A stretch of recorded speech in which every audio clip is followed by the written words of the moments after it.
A Culpa é das Estrelas, John Green, capítulo 12. Abri os olhos, às 4 horas da manhã holandesa, completamente acordado. Todas as tentativas de voltar a dormir foram em vão, então fiquei deitada ali, com um bípap, bombando o ar para dentro e puxando o ar para fora, viajando nos ruídos de dragão, mas desejando ser capaz de escolher de que jeito respirar. Reli uma aflição imperial até mamãe acordar e rolar para o meu lado.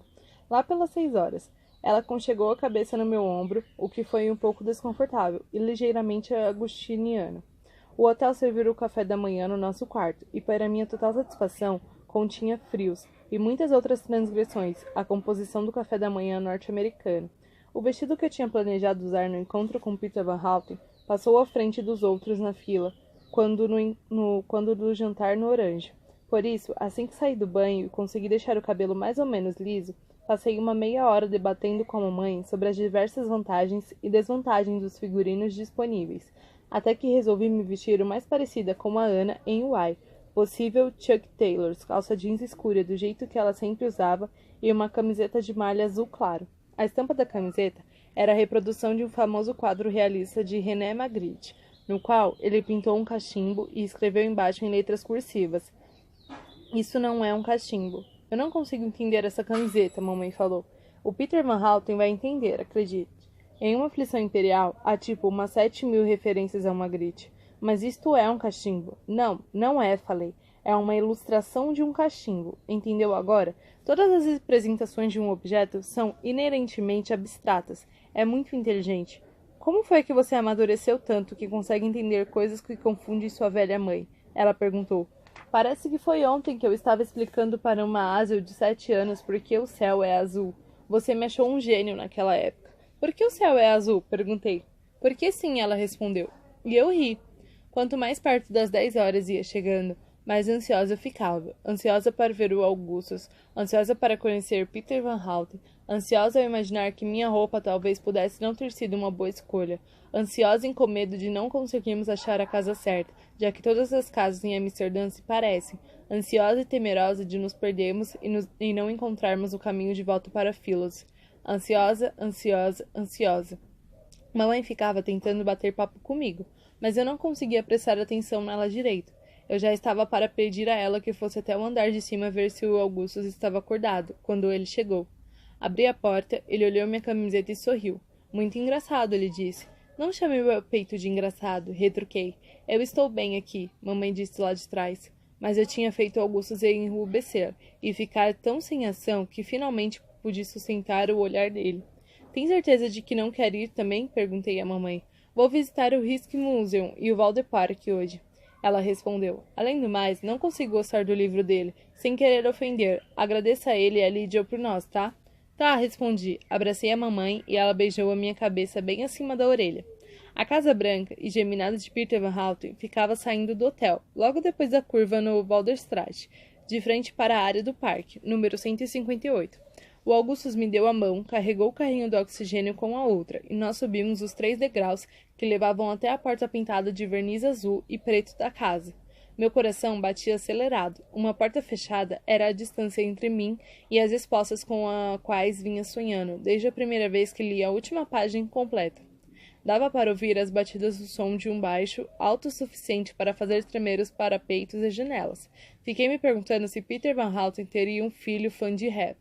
Segurei a aldabra em formato de cabeça de leão e bati a porta, hesitante. O som do baixo continuou. "Talvez ele não consiga ouvir por causa da música," o Augustus comentou. Ele pegou a cabeça do leão e bateu bem mais forte. A música parou de tocar e foi substituída pelo som de passos tropegos. Uma das trangas foi destravada, e mais outra.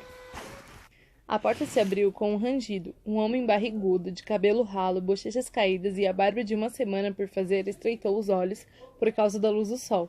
Ele usava um pijama azul bebê, como um personagem de filme antigo. O rosto e a barriga eram tão redondos e os braços tão magros que lhe parecia uma bola de massa de pão com 4 varetas enfiadas. "Sr. Van Houten?" o Augustus perguntou, a voz esganiçando um tiquinho.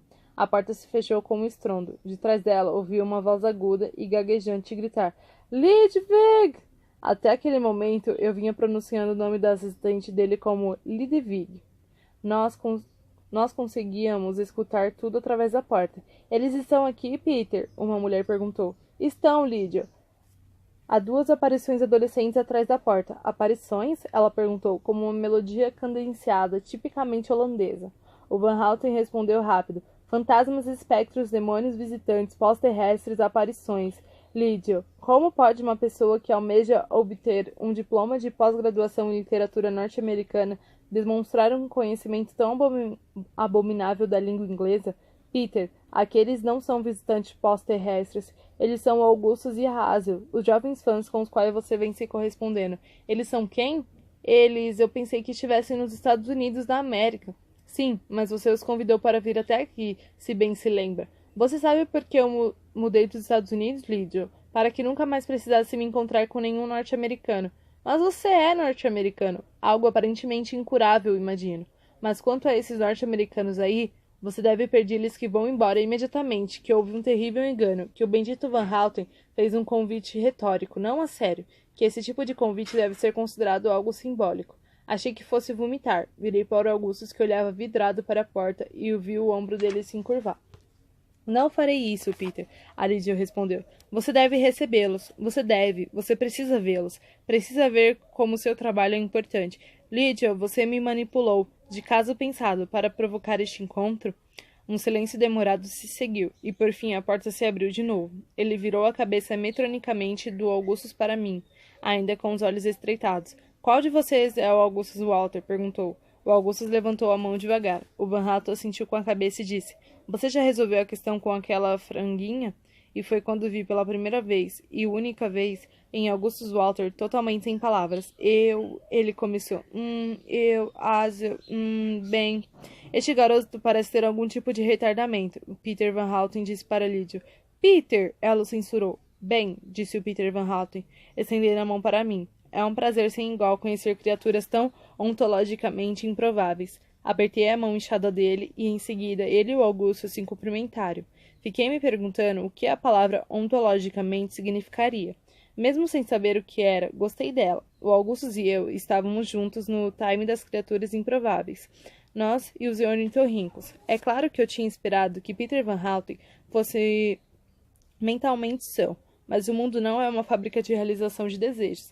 A coisa mais importante era que a porta fora aberta e eu estava entrando ali para descobrir o que acontece depois do término de uma inflição imperial.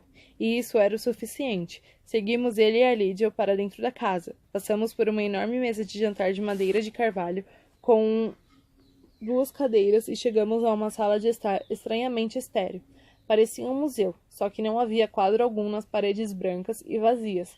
Tirando um sofá e uma poltrona reclinável, ambos feitos de uma combinação de aço e couro preto, a sala parecia deserta. De repente, reparei em duas sacolas de lixo pretas grandes, cheias e lacradas com aqueles arames retorcidos, atrás do sofá. Lixo? Balbuciei para Augustus, baixinho, achando que ninguém mais ouviria. Cartas de fãs, o Van Houten respondeu ao se sentar na poltrona reclinável. 18 anos delas. Não posso abri-las. É aterrorizante. As de vocês foram as primeiras missivas às quais respondi, e vejam onde isso me levou.